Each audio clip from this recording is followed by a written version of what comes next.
So, I'm going to tell you about the most frightening moment that's ever happened to me.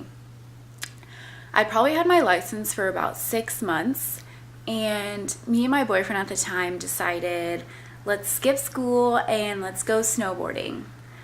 So, Monday night we drove up to my grandma's house. She lives in Arnold. It's about 30 minutes away from Bear Valley.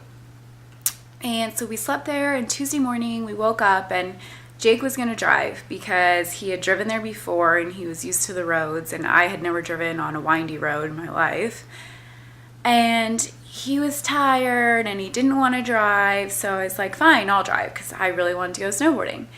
So I knew it had snowed, but the sun had been out, so I knew the roads would be clear. So we're just cruising along, everything was fine. And I think I got a little too confident because the roads were clear. There was no snow. Like, I was driving fine.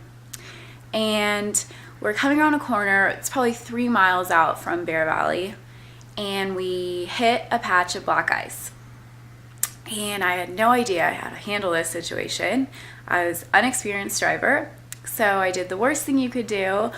And I slammed on my brakes, which caused us to go in the other lane, which would have been oncoming traffic. But thankfully, there was no cars around. And then that freaked me out, so I overcorrected and I turned my wheel as hard as we could, and then I rolled my car. I don't really remember the logistics. It happened so fast. I just remember all of a sudden it was silent and we were stopped. We had hit a tree and my whole roof was caved in. My window was broken. The windshield was broken. I just kept asking Jake, like, are you okay? Are you sure you're okay? Like, I'm so sorry. And we couldn't get out of our doors because they were jammed shut, so we climbed out the back and we were looking around and we hit the only tree. Like, there was one tree and we hit it. And thank God that we did, because if we just would have went a little bit this way or a little bit that way, we would have gone off the cliff and we would have definitely died. We waited there for an hour until someone drove by because we had no cell service. We were fine. Like, we weren't bleeding, we weren't bruised, nothing had happened to us, but my car was completely totaled. It looked like we would have died if you would have driven by the car and saw it.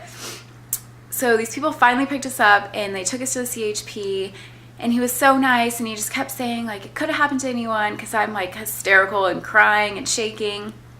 I just remember Jake's mom on the phone screaming at me and crying and yelling at me, like, you could have killed my son, like, you would have been a murderer your entire life. And it's true, like, I could have killed him and I could have killed myself, and I would have had to live with that because I wanted to drive too fast.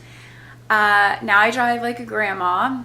I didn't drive for 6 months after that because I was terrified to drive. My parents weren't mad at me. They were just happy that we were safe. It was definitely a life lesson, and to this day it's still the scariest thing that's ever happened to me. I think crashing a car, like, you never think that it'll be you until it is you, and it's terrifying, and we could have easily been killed. I had a minor concussion because my head went through the window, but that was all, and we got so lucky that day, and not everyone gets that lucky, and God was on our side that day. So yeah, that's my story.